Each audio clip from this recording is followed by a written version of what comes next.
안녕하세요, 가치아입니다. 4월 4일 금요일 국내 시장이 마감되었습니다. 자, 오늘 시장은 굉장히 변동성이 심했던 하루였습니다. 제가 영상 촬영 당시만 해도 시장 흐름이 굉장히 좋지 않았다면 거의 장 막판 1시간 전에 다시 한번 들어 올리는 모습이 나왔었고, 결국은 코스피가 낙폭을 조금은 만회하면서 오늘은 0.8% 빠지면서 마무리되었습니다. 그리고 코스닥은 장 막판에 크게 올리면서 정말 예상치도 못하게 빨간불로 마무리되었습니다. 그래서 이번 주와 다음 주의 전략들에 대해서 제가 조금은 뒤에 말씀을 드리겠지만, 어쨌든 장 막판의 흐름을 보면서 저는 다음 주에 대한 기대감이 조금은 살아있다고 생각이 됩니다. 그래서 이런 부분이 다음 주까지도 이어지길 한번 바라보겠습니다. 그리고 코스피 상위 종목들을 보면 오늘 가장 흐름이 좋지 않았던 것은 반도체였습니다. 그리고 바이오 종목도 많이 빠졌었죠. 제약 관련주도 관세를 검토하겠다, 어제 트럼프의 발언이 있었고, 그 때문인지 어제 상승폭을 많이 반납했던 것 같습니다. 그리고 반대로 2차전지 관련주, 이쪽은 오랜만에 저점에서 많은 반등이 나왔고, 사실 상승폭만 본다면 오늘 가장 크게 반등하지 않았나, 이런 생각도 하고 있습니다. 그리고 코스닥은 물론 코스닥도 마찬가지로 2차전지 관련주들, 이쪽의 등락폭이 가장 컸던 것 같고요. 또 엔터주의 흐름도 굉장히 좋았습니다. 엔터 쪽은 관세 무풍지대로서 오늘도 굉장히 좋은 흐름이 나왔었고요. 그리고 코스피 수급을 보겠습니다. 오늘도 외국인의 1조 8천억의 많은 순매도가 나왔고요. 기관은 6천억 이상의 많은 순매수가 들어왔습니다. 장 막판에 코스피가 조금은 반등을 했던 것도 기관이 장 막판에 연속적인 매수가 들어왔었고, 그게 조금은 지수를 끌어올렸었던 하나의 이유가 되었습니다.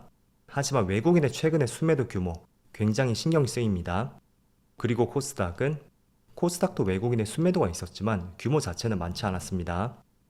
그리고 삼성전자, 오늘도 역시나 외국인의 많은 순매도가 나왔고, 그 순매도 규모가 점점 커지는 것 같습니다. 어제는 처음으로 3천억을 넘었었다면 오늘은 무려 4,100억이나 나왔었죠. 그리고 SK하이닉스도 마찬가지로 오늘 외국인의 9천억 이상의 많은 순매도가 나왔고, 오히려 삼성전자보다 훨씬 많은 순매도가 나오고 있습니다. 반면에 기관 쪽에서는 삼성전자와 마찬가지로 순매수가 많이 들어왔었고, 3일 동안에 무려 6천억의 순매수가 들어왔었네요. 그리고 오랜만에 상승이 나왔던 LG에너지솔루션, 이쪽은 여전히 기관의 매수세가 이어지고 있고, 사실상 외국인보다는 기관이 주도하는 업종인 것 같습니다. 또 삼성 SDI도 마찬가지로 4% 상승이 나왔고 기관의 매수세가 들어왔었네요. 그럼 이어서 주체별 매매 동향에 대해서 살펴보도록 하겠습니다. 4월 4일 외국인이 가장 많이 매수한 종목은 크래프톤, 삼양식품, 두산에너빌리티, 네이버, KB금융, 이렇게 순서대로 매수했고, 또 기관의 SK하이닉스, LG에너지솔루션, 삼성바이오로직스, 포스코홀딩스, 현대중공업, 이렇게 순서대로 매수했습니다. 이어서 해외 증시를 보겠습니다. 어제 오전에 미국 시장의 시간의 흐름이 그렇게 좋지 않았던 만큼 어느 정도의 미국 시장의 흐름을 예상을 하셨을 겁니다. 하지만 그 예상치를 벗어나는 흐름이 있었고요. 나스닥은 무려 6%의 폭락이 나왔습니다. 제 기억에는 지난 2021년 당시인가요? 저금리 정책에서 고금리 쪽으로 정책을 변경했을 때, 그 당시 이후로 이런 급락은 처음인 것 같습니다. 그래서 최근에 박스권 매물대를 강하게 뚫고 내려갔고요. 또 S&P 500도 마찬가지로 어제는 4.8%의 급락이 나왔습니다. 거의 종가가 최저가였었죠. 또 다우지수도 4%의 폭락이 있었고, 그리고 반도체는 무려 10%의 폭락이 나왔습니다. 그래서 미국의 빅테크 기업들도 주가에 급락이 있었고요. 애플도 10%의 폭락이 나왔었죠. 또 엔비디아도 8%의 폭락이 있었고, 최근 6개월 동안의 흐름을 보더라도 확실히 고점을 형성하고 나서 고점들이 낮아지는 모습이 이어지고 있습니다. 그래서 이러한 전날의 미국 시장의 흐름이 좋지 않았던 만큼 그게 국내 시장에 그대로 반영이 되고 있다고 할 수가 있고, 저는 사실 전날의 미국 시장의 낙폭이 제한적이었다면 국내 시장에는 선제적으로 반영이 되었고, 그 때문에 미국 시장이 빠진다고 해도 주가는 상승이 나오지 않을까, 그런 생각을 했습니다. 하지만 지금의 낙폭을 보세요. 개별 종목이 모두 10% 가까이 급락이 있었고, 또 지수 자체도 10% 가까운 급락이 나왔잖아요. 이러한 부분들을 봤을 때는 예상치를 벗어나는 급락이라고 할 수가 있겠죠. 그리고 아시아 증시를 보겠습니다. 일본도 3.5% 급락이 나오고 있고, 대만 증시는 오늘 휴장이에요. 그리고 중국 증시는 소폭 빠지고 있습니다. 자, 우선 지금 촬영 시점이 1시 반쯤 되었고요. 오늘 국내 시장의 흐름을 봤을 때는 굉장히 변동성이 심한 움직임이 나오고 있습니다. 사실 이 당시가 대통령 탄핵 선고 결정 시간이었거든요. 그래서 그 직전에는 어떤 기대감이 있었는지 모르겠지만 어쨌든 지수가 그래도 빨간불로 전환이 되었었고, 결정이 있고 나서 되려 급락이 나왔습니다. 물론 이거를 정치적으로 해석하는 것은 아닙니다. 하지만 전날의 미국 시장의 급락이라든지 또는 제가 11시 전에 일본 증시의 흐름을 봤었거든요. 일본 증시는 마이너스 3% 급락이 나오고 있었습니다. 그런데 국내 시장만 반등이 나오고 있다. 이게 조금은 아이러니하게 해석이 되더라고요. 그래서 어쨌든 대통령의 탄핵 선고 결과가 나왔고 그 뒤로는 글로벌 시장의 흐름을 따라가고 있습니다. 그래서 오늘은 뭐 반도체, 자동차, 조선, 방산 대부분의 업종들이 하락이 나왔고요. 그렇지만 저는 어제도 말씀을 드렸지만 지금은 생각을 다음 주에 포커스를 맞춰야 됩니다. 어쨌든 이틀 동안의 미국 시장의 급락이 나왔습니다. 그리고 국내 시장도 계속 급락이 나오고 있죠.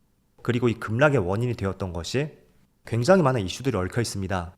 첫 번째로 관세 이슈, 그리고 국내 시장은 대통령 탄핵 선고, 또 조금 더 앞서 공매도 이슈가 있었죠.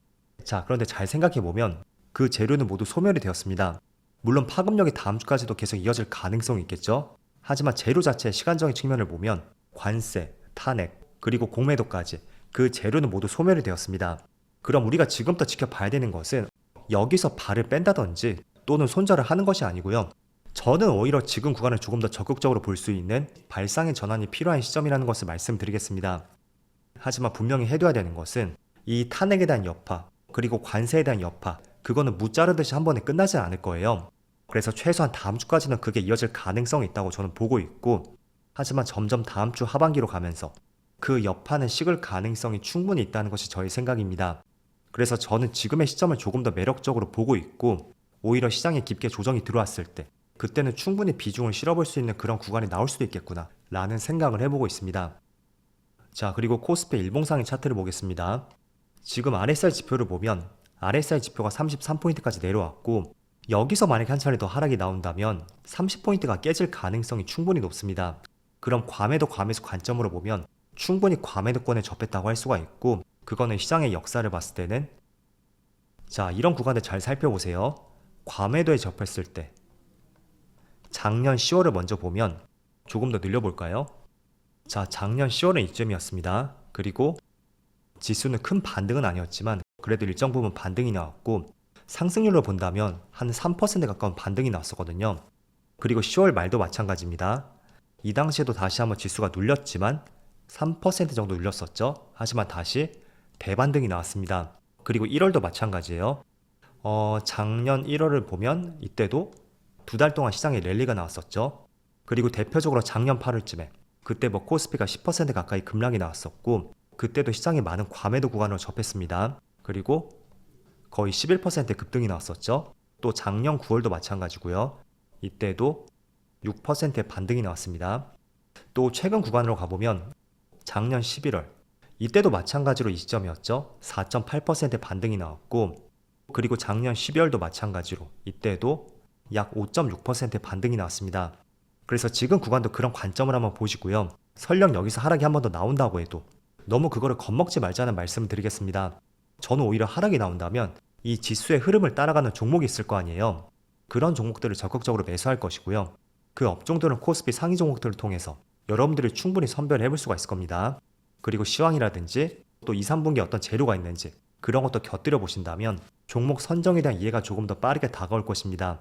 그래서 오늘은 전반적으로 많은 업종들이 하락이 나오고 있지만 저는 오히려 현금 비중이 높다면 기회가 오고 있지 않을까, 그런 말씀을 드리는 것이고, 그 근거는 몇 가지가 있습니다. 먼저 재료적인 측면을 보더라도 관세 이슈는 생각보다 파급력이 더 컸다고 해도 우리가 미리 사전에 예상을 했던 재료였잖아요.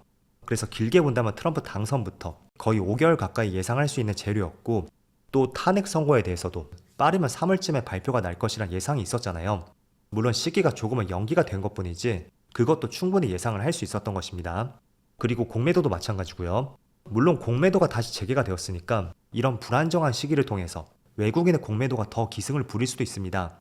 하지만 여러분들은 어떻게 생각하시는지 모르겠지만 저는 기본적으로 공매도에 대해서 이게 시장을 끌어내리는 재료라고는 보진 않고 있거든요. 자, 주식시장의 작년 구간을 보세요. 공매도가 중단이 되었음에도 불구하고 시장은 주구장창 빠지기만 했습니다. 반면에 올해 초에는 또 시장에 반등이 나왔었죠. 결국 가장 중요한 것은 주변 환경을 둘러싸고 있는 그런 업황들인 것 같아요. 아무리 공매도가 재개가 되었다고 해도 업황 자체가 좋다면 그 업황을 배제하고 공매도가 늘어날 수 있는지, 그런 부분은 살짝 의문이 있고요. 어쨌든 많은 기간 동안 공매도가 잠시 종료가 되었었고, 그럼에도 불구하고 시장은 하락이 났었다. 그런데 이 구간에는 엔캐리 트레이드 청산이라든지 또 미국의 대통령 선거 등등 수많은 불확실한 재료가 있었잖아요. 그래서 저는 공매도가 있기 때문에 주가의 하락이 나올 것이다, 그렇게 생각하는 것보다는 지금의 시장 분위기가 어떤지 그걸 관찰하는 데 더 많은 시간을 쏟고 있습니다. 그래서 여러분들도 그런 부분에 조금 더 포커스를 맞춰보시고요. 아무튼 조금 더 정리해서 말씀드리겠습니다. 일단은 많은 재료들이 지금 종료가 되었죠. 그렇다는 것은 다음 주까지는 그 여파가 이어질 수는 있습니다. 하지만 오히려 역발상 관점으로서 지금의 시장을 바라보자는 말씀드리겠고, 또 지금 코스피 차트의 위치를 보더라도 여기서 한 번 더 떨어지면 과매도 구간이거든요.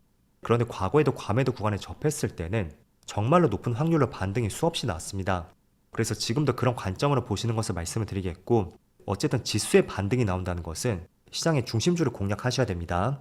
그거는 거래대금 상위 종목들을 통해서 찾아볼 수도 있고, 또 시총 상위 종목들을 통해서 여기서 힌트를 얻어볼 수가 있겠죠. 자, 어쨌든 오늘은 많은 종목들의 주가에 급락이 나오고 있습니다. 매도 빨리 맞는 게 낫다는 표현이 있듯이 이번 주는 여러 가지 이벤트가 있었던 만큼 다음 주는 보다 시장이 안정되기를 한번 바라보겠습니다. 그리고 참고로 다음 주 화요일에는 삼성전자의 실적 발표가 있어요. 그래서 반도체 관련주를 보유하신 분들이라면 이 일정을 한번 체크해 보시고요. 투자에 많은 도움이 되었으면 좋겠습니다. 그럼 한 주 동안 정말 고생 많으셨고요. 저는 다음 주 월요일 영상에서 다시 찾아뵙도록 하겠습니다. 모두 즐거운 주말 되세요. 감사합니다.